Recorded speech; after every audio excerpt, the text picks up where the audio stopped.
Terima kasih pemirsa, Anda kembali menyaksikan Kominfo Newsroom. Pemirsa, BPJS Ketenagakerjaan merupakan program pemerintah yang memberikan jaminan tenaga kerja dan perlindungan sosial bagi seluruh pekerja di Indonesia yang masuk dalam keanggotaan tersebut. Program ini telah menolong banyak pekerja Indonesia dari kehilangan pekerjaan oleh berbagai risiko pekerjaan. Namun pemirsa, beberapa pekan terakhir BPJS Ketenagakerjaan dihempas isu bocornya data peserta BPJS Ketenagakerjaan imbas dari peretasan PDN. Dan pemirsa, untuk mengetahui hal tersebut bagaimana klarifikasinya, kita akan berdialog pada malam hari ini bersama dengan Asisten Deputi Komunikasi Humas selaku PPS Deputi Komunikasi BPJS Ketenagakerjaan, dan telah bergabung bersama kita Bapak Budi Hananto. Halo, selamat malam Pak Budi, salam sehat. Selamat malam.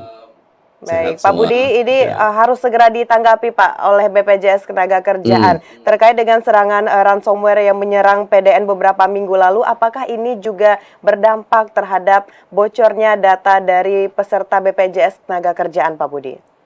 Ya, oke. Terkait adanya dugaan peretasan data BPJS Ketenagakerjaan ya, kami sampaikan bahwa hal ini adalah isu lama yang tidak benar ya. Jadi ini adalah isu tahun 2023, bulan Maret waktu itu.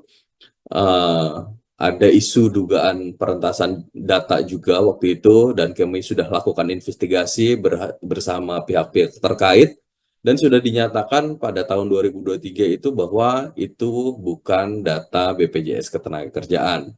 Nah, di tahun ini hal yang sama diposting ulang oleh pihak-pihak yang tidak bertanggung jawab di media sosial. Jadinya karena ini juga berbarengan dengan serangan yang dialami atau insiden yang dialami PDN, sehingga ini jadi heboh. Padahal itu bukan data dari sistem BPJS Ketenagakerjaan. Begitu. Baik, berarti ini adalah isu lama, terus sekarang Ya, diangkat lagi oleh pihak yang tidak bertanggung jawab karena juga betul ada sekali.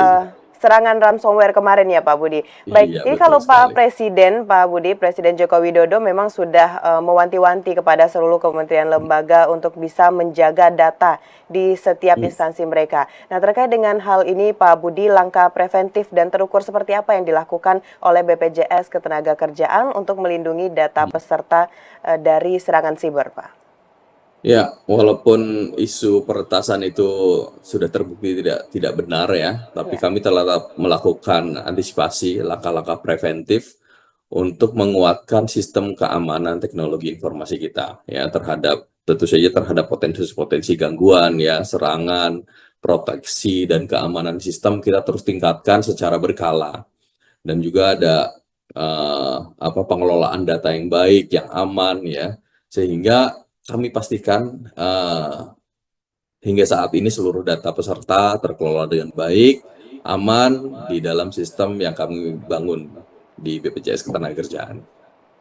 Baik, Pak Budi, berarti untuk keamanan data dari peserta BPJS Ketenagakerjaan ini sudah bisa kita katakan aman ya Pak, karena dari BPJS Iya, Ketenagakerjaan telah melakukan berbagai langkah preventif untuk melindungi data tersebut. Kita bergeser ke isu berikutnya Pak Budi. Saat ini gempuran barang impor dari Tiongkok juga memukul keras banyak industri dalam negeri. Salah satunya adalah industri garmen dan alas kaki. Tentu akibat dari hal ini Pak Budi, banyak sekali masyarakat yang terkena PHK akibat dari hal itu. Nah, bagaimana dari BPJS Ketenagakerjaan hadir untuk memastikan masyarakat yang terkena PHK ini bisa mendapatkan perlindungan sosial ketenagakerjaan, Pak?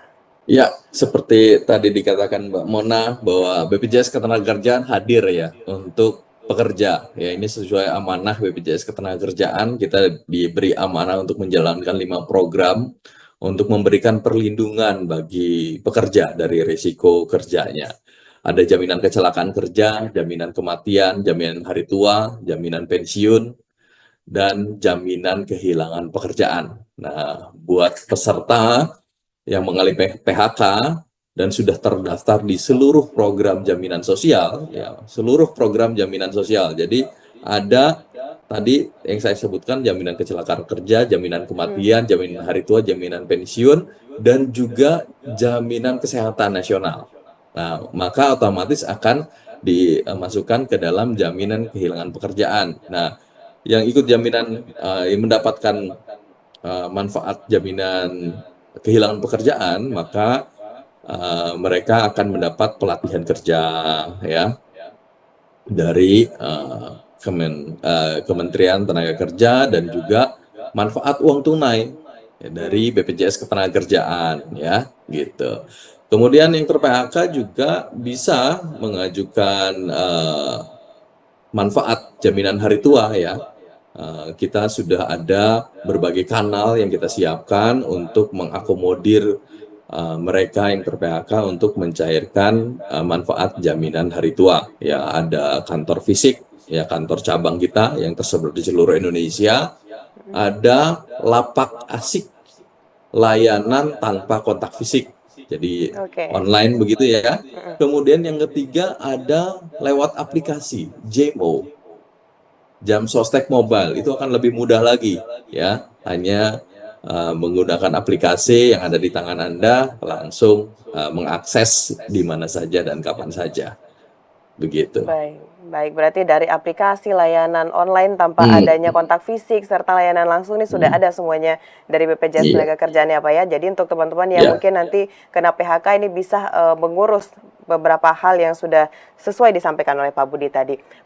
Baik Pak Budi, kita membahas mengenai saat ini BPJS Tenagakerjaan bukan hanya memberikan perlindungan bagi pekerja dalam negeri, tapi juga pekerja di luar negeri atau pejuang devisa atau lebih dikenal lagi dengan pekerja migran Indonesia.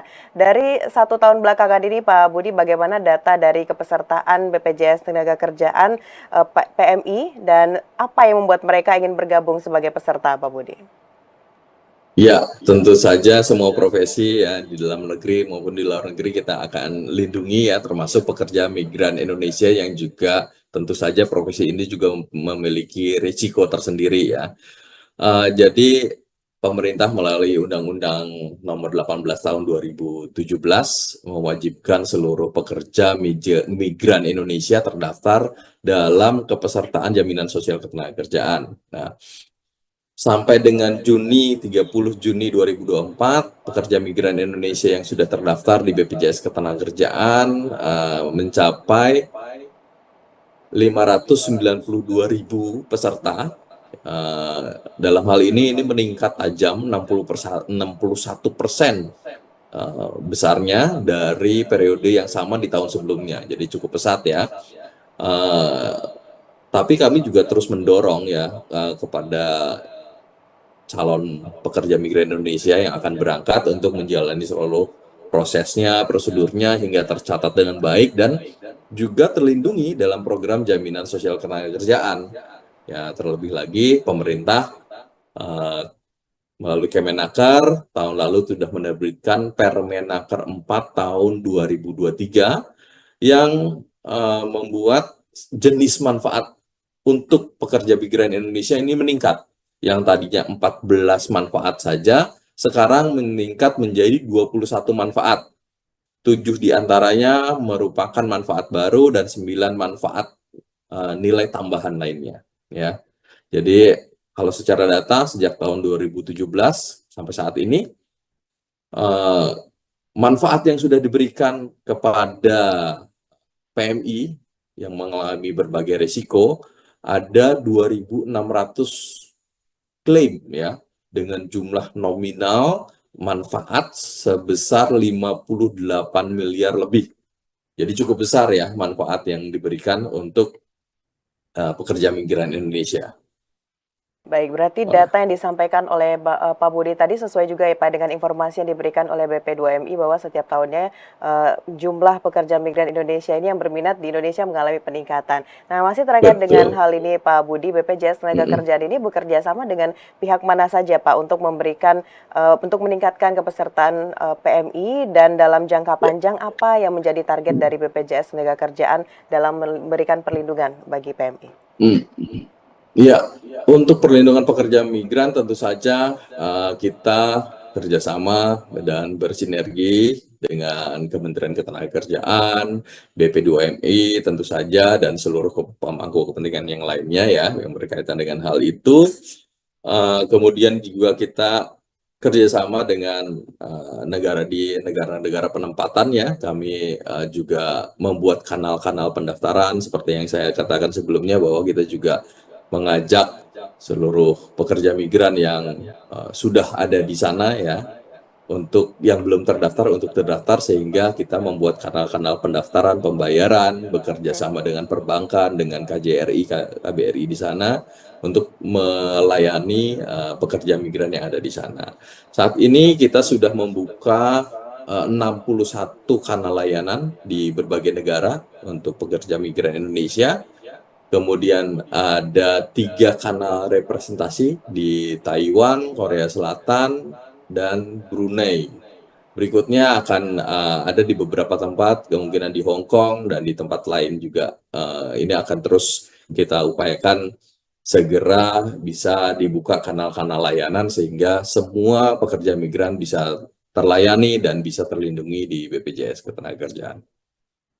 Ada beberapa kesimpulan dari dialog kita pada malam hari ini, Pak Budi. Yang pertama mengenai BPJS Ketenagakerjaan ini benar-benar sungguh-sungguh dalam memberikan keamanan data dari peserta BPJS Ketenagakerjaan. Selanjutnya, BPJS Ketenagakerjaan akan terus melindungi pekerja dari dampak adanya PHK dan juga terus meningkatkan untuk memberikan kesejahteraan bagi PMI kita yang berjuang di luar sana. Pak Budi, terima kasih banyak sudah memberikan informasi pada malam hari ini di Dialog Kominfo Newsroom. Sehat-sehat selalu Pak Budi, selamat melanjutkan aktivitas, selamat malam.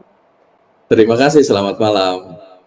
Baik pemirsa, itulah dialog kita bersama dengan Bapak Budi Hananto selaku Asisten Deputi Komunikasi Humas, selaku PPS Deputi Komunikasi BPJS Ketenagakerjaan. Usai jeda pariwara, kami akan kembali dengan informasi lainnya. Tetaplah bersama Kominfo Newsroom.